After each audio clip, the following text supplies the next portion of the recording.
sort of archival records? Because I think in Morocco they didn't really go back. Do they go back before the French or? No, that's very difficult to actually get documental records in Morocco, as Marash has shown. Yeah. But there are religious Bettine records.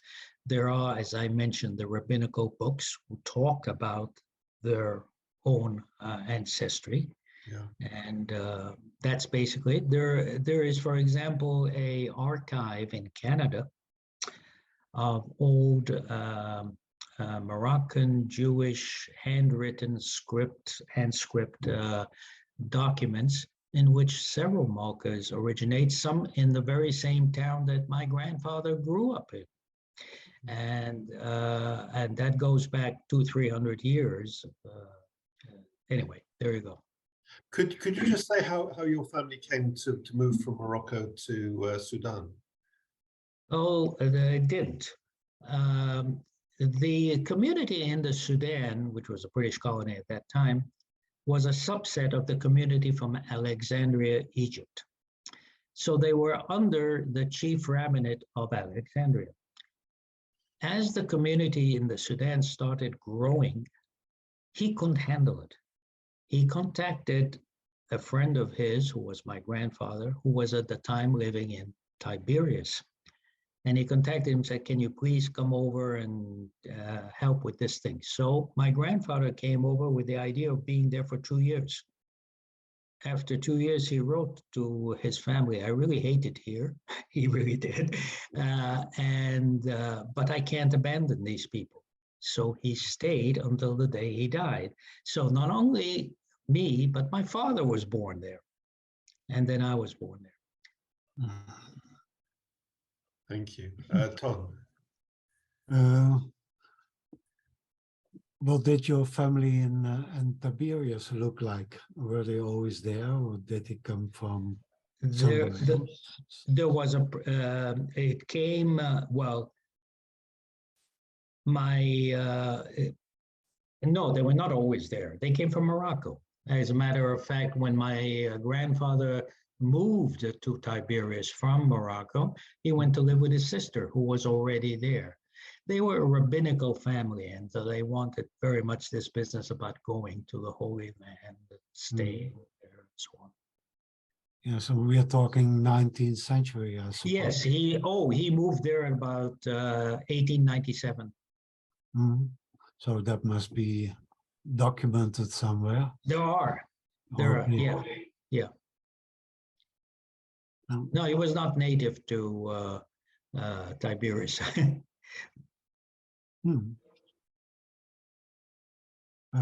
Any questions in the chat? And there was a question about Ben and Avin. Are they the same? Oh, absolutely.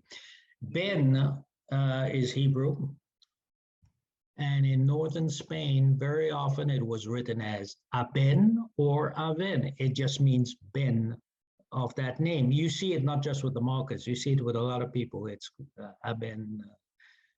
This translation, well, I was going to tell you something else. Okay, it's all right. And David remarked that the A at the beginning of Aben and Avin is often an indication of a Moroccan connection. Yes, it is. But then a lot of Jews in North Africa, in Aragon, were from North Africa back before the expulsion. Yeah, and that may be the case. But then how do we explain that there were none in Castile? Yeah. I don't know. So Bruce, you have your hand up. Yeah, Jeff, really, thanks so much for coming and sharing this. I'm just curious about the phonetics that you are really saying. The phonetics were the spoken language, they were then scriven, then they were interpreted, then they were spoken, then they were rescriven. I mean, how would you think, given the computer days that we have ahead of us, how do we capture the phonetics and then all of the the synonyms, basically, that I are the don't- archival kind of renditions of that? I don't know. I don't know. There are so many variants, and these are documented variants, the ones I explained about. Mhm. So it's, I don't know. These were separate kingdoms, different laws, different languages. They just happen to be under a similar king in the case of the Crown of Aragon. And I don't know how you cannot guess. You need to have some documentation, and that's what I try to stick to. I don't know But- how you would gather. But what you are proving Yeah. is, in effect, an Oxford dictionary of those synonyms, so to speak, or the phonics being Yeah. relatively similar, thesaurus almost. Yeah, Yeah. fascinating. Thank you. Yeah. So Bruce, are you giving Jeff then another task for another project? God No, forbid. no. God I'm too- forbid. I am too old. I'm asking how we capture his expertise in a computer. That's really what I'm, or the hard Well, fought lessons that he's brought us. Yeah. I mentioned Mathilde Taguer, Yeah. and she created a couple of databases that I can think of at the top of my head that deal with specifically that question. She doesn't try to, I don't know how you capture it on a computer, but Mokotov did a system, but it doesn't apply to Sephardic surnames. And I don't think it would help with Aben and so on. I don't know. I mean, what occurs to me is at Stanford, for example, we have a Department of Linguistics, and Yeah. the head of it has actually written the language of food, using Oh, food wow. Yeah, and yeah. the spicing to trace the journeys of various people, migrations. Yeah. So that's kind of where that thought is coming Yeah. from. Yeah, you need somebody who is a computer expert and also is interested in this weird subject. It's a great subject. Thanks, Jeff. Yeah. Thank you. My pleasure. Thank you. Bernard, you have your hand up. Yes, Jeff, first of all, Yes. thank you so much for all the work you've done, and thank you for the explanation and the time you devoted to clarifying for us some of the complexities of the phonetics, which I think are incredibly important, and I hope will contribute to the research that people here are doing. I can also see, and it follows on from Bruce's question, that it is a task to be tackled, looking at the consonant shifts in particular, but also the vowel shifts, and even very often the omission of vowels and consonants. But I can imagine that within the next decade, there will be computer programs that will make it possible to start making these recognitions automatically. And I just wanted to go back to the Malka name, and it's a two-parter. One, once you started, I was thinking, and if you grew up in Sudan, you would almost certainly have known the very popular Swahili song, Malaika, which is normally taken as being angel, but is literally a princess. And it's a term of endearment. So that it's like if you call somebody Malaika, you're calling them your princess or your angel. But that was just a recollection. I wanted to ask how much work you've done on looking at the history of the rey, reyes, del rey, de los reyes, and even Yes. when it gets transcribed to Rai and Rayos, and Raj and Rajush, and whether or not you know anybody who's looking at that, because I think a lot of your Malka links may be hidden in those translations. And I'd love to know what you've found so far and who you know who's doing what. Yeah, I have looked into that in great detail, and I have several possibilities. I've even been contacted by members of the Ray family saying they know that they think that it is related to Malka, but I don't want to go along. I think they think. I've been looking at it for a long time, but I've not been able to find a single document where, like I showed, that you can prove it. Your other comment about Malka, that's a big, major problem we have with onomastics, guessing. Is Malaga, take the town of Malaga, it's Punic. Punic. Do you know what the word for priest is? Because I've looked into a lot of this. In Punic, Kohen. That's how similar. So you find a Kohen and you say, okay, it's a Punic name. No, it's not.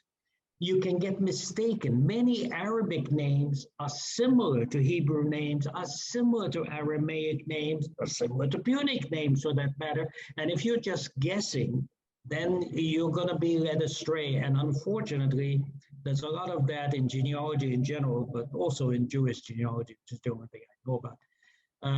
For example, Malka. It's Malki in Arabic, and I speak some Arabic because I grew up in the Sudan. Malki means, in Arabic, the man from Malka. From Malaga. Malka does not. Their queen in Arabic is Malika, which is probably similar to that. The king in Arabic is Malek. And I've never seen people confuse these words. They're very different. So anyway, but I've never written a book about onomastics for that very reason. I've started several times and I've decided there's too much guesswork. And that's not genealogy. That's guesswork. Thank you. Sure. I'll also say one last word. I'm very, very lucky. This is not so much a matter of just research. I'm very lucky that I happen to be researching a name that is Jewish for that long.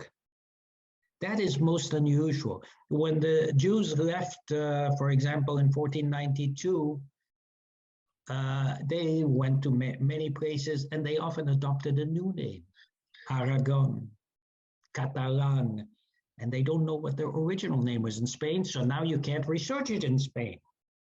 When you convert, you adopt a name from the general public, say Rodriguez. I know several Rodriguezes that are Jews. I also know Rodriguezes who have never had anything to do with Jews at any time in their history. They're authentic Rodriguezes. They've been that forever. So guesswork is a big problem that we have. The oldest Jewish names that have remained from Spain are found in Morocco, because when 1492 came, a lot of Jews had already fled. Things were very bad in Spain, and many of them fled to Morocco, and that's where you would find some of the oldest Jewish, not converso names. So there's a lot of variables, as you well know. It's a very difficult thing, and I don't know how you capture all these variations. Anyway, that's all. Thank you. Kevin is asking about the name Shannon. What could it have originally been in Morocco and Iberia? Which is it, Shannon? Shannon, it's a Moroccan Jewish name. I don't know it. I'm sorry. I'm not the person who knows all of these things. I basically research mainly my family, and then I ended up learning things on the side. Thank you. But if he's interested, and where does it come from is a problem. If it is from Morocco, I would go to Abraham Laredo's book, Les Noms des Juifs du Maroc. It is exhaustive, and it will also tell you, it tells you what the origin of the name is, and it tells you what other variants exist. Thank you. Sure. Do we have any more questions here? No. Okay. I think we can conclude